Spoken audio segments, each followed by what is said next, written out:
Guys, we have some very interesting stories and reports coming in tonight from credible sources, not just on the manager situation, but summer plans, midfield, and more. And also updates like Cobby could be back for the Chelsea game potentially, and could Rashford be ready to return to Man United? He was so set on Barcelona, but have things changed? Well, I feel like April is that time of year when I think like the transfer news gets a bit more realistic. I think in March it's a lot more speculative.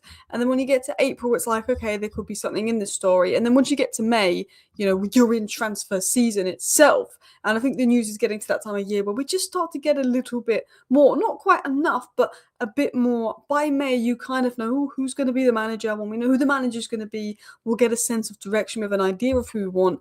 But then in May, we start seeing us taking action towards things.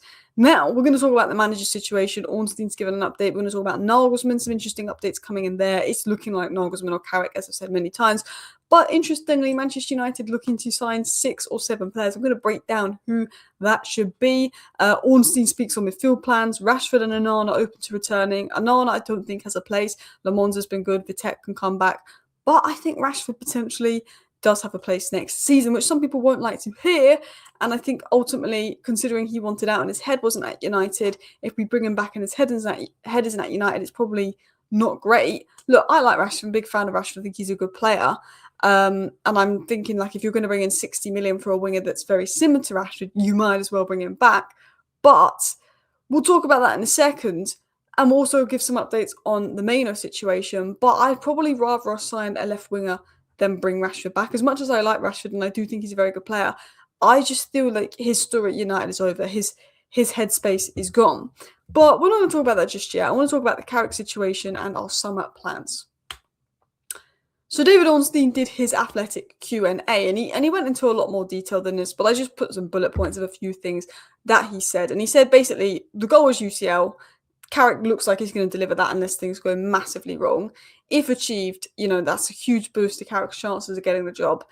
We're not going to finalise the shortlist until after UCL is secured. If we get Champions League football, it's likely to be Carrick because we don't see Iriola, Glasner or Silva as upgrades. Unless we miss out on UCL, they're seen as upgrades. Now, look, there's a bit of a turn on Carrick lately because we've only won one of our last 4 games. I think we deserve to win the Bournemouth game. I think it was a decent performance. We were robbed by the ref. So I think we should have 2 wins and 4. But yes, it's not been great lately. Newcastle was appalling. Leeds was bad again, robbed by the ref. But you can't blame the ref in the Leeds game. It was bad. Look, I don't think Glasner is a huge upgrade. Glasner is very similar to Thomas Frank. We saw how that went at a big club at Tottenham. Glasner only plays well when his team has like 30-40% possession. The minute he's got to try and dominate possession, he struggles. Marco Silva, I think, would probably do the best out of those 3 at Man United, which might have been a popular opinion just because I think I've seen a bit more versatility from him. Iriola has a lot of similarities to Eddie Howe. I think Iriola is good at taking an average squad and getting every inch out of them and making them compete with good squads, but I don't know if Iriola is capable of building a league-winning side. Obviously, I understand why United wouldn't look at those over Carrick unless things go massively wrong between now and the end of the season. Look, Enrique is the goal. Enrique is unlikely, he said. Tuchel's unrealistic. Ancelotti's unrealistic. It's, he didn't mention Nagelsmann, Ornstein himself, but it is looking like Nagelsmann or Carrick because a very good source in Sully has said some things on Nagelsmann. He said Nagelsmann is the name heating up internally. Now, this wasn't mentioned by anyone, but I will mention, and I'm sure you know this, that Nagelsmann obviously worked closely with Bivol at the RB clubs. Bivol was big on Sesko. We do have a good connection with RB Leipzig. Now, Sully's saying, despite, rumours, there hasn't been any official contact, but initial talk via camp possible. We've liked him. There's key figures at the club that like him, probably Bivol. But the World Cup makes it complicated because, we can't get him until later and it's harder to do work. There's also reports that Nagelsmann will be open to the move, again. So what Sully's saying is Carrick's in the frame and he could get a job if he gets UCL football. But, it's still open between Carrick and Nagelsmann. What I'm getting, really, as it is just from what we're hearing from many sources, is basically if Carrick gets UCL football, it's probably him, unless he scrapes it and doesn't do well. But if Carrick doesn't get UCL football, I think we go for Nagelsmann because Nagelsmann has been discussed.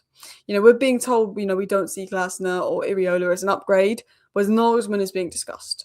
But, there's no formal contacts, there's no big contacts, but Nagelsmann is being discussed. So I think it's between Nagelsmann and Carrick. But this is the interesting story from Ben Jacobs. He said there could be 6 or 7 incomings depending on outgoings. Now, obviously, there's reports that Onana and Rashford want to come back, and obviously that can impact the budget. But I think if Rashford goes, Højlund goes, we just get Onana out on loan at least. Agade goes, Xerxes goes, maybe even one of the fullbacks goes. You never know, not Dorgu, but like maybe like Dalot or something.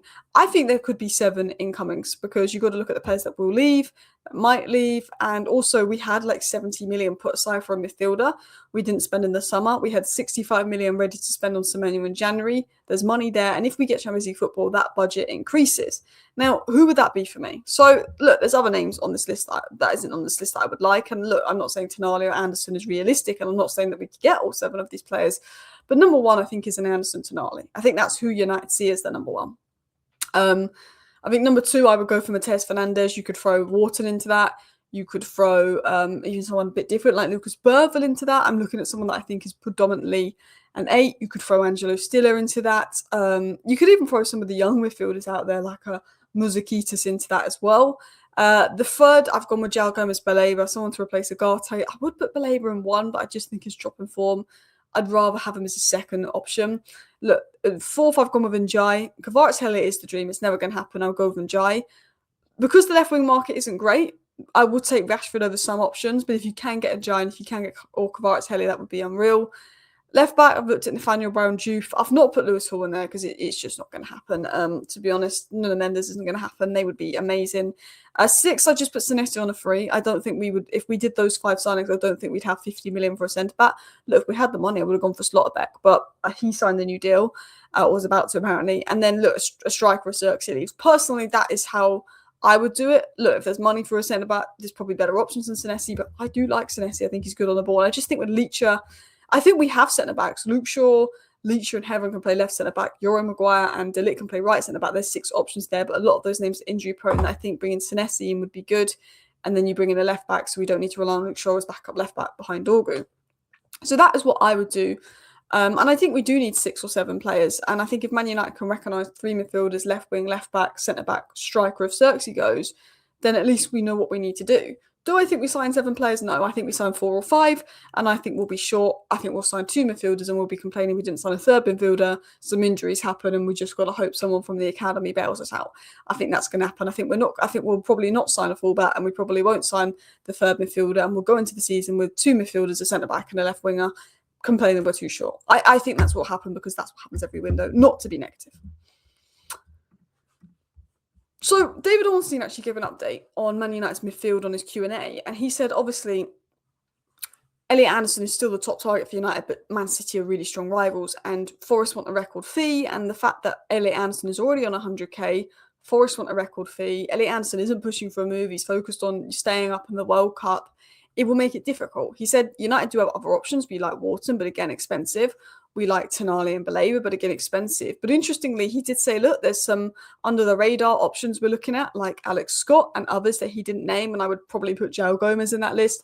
You know, I think some under-the-radar names could emerge. Now, a lot of the names are being linked to Prem-proven players. We quite like that strategy, but other sources, not obviously Ornstein, have said, look at Stiller, look at Gomez. They're looking abroad as well. So there could definitely be some under-the-radar options that pop up. Now I want to get into Simon Stone's report. As it stands, both Rashford and Onana are said to be open to coming back if needed, while United don't want to address the issue publicly as they still have work to do to steal Champions League return. Look, I would rather bring in a left winger than bring Rashford back just because I don't think his head's at the club anymore. And I think with Rashford, if his head is there and he's happy, there's a great player in there. I do like Rashford, and I didn't want him to leave originally when he first fell out with Amorim. But I also just think of mindset, space. Are we the best environment for him? I don't think we are. Look, if we're looking at spending 85 million on Yan Diamonde and missing out on a midfielder because we're going to drop 85 million on Yan Diamonde, I would say get that 3rd midfielder and bring Rashford back because Yan Diamonde is incredibly young.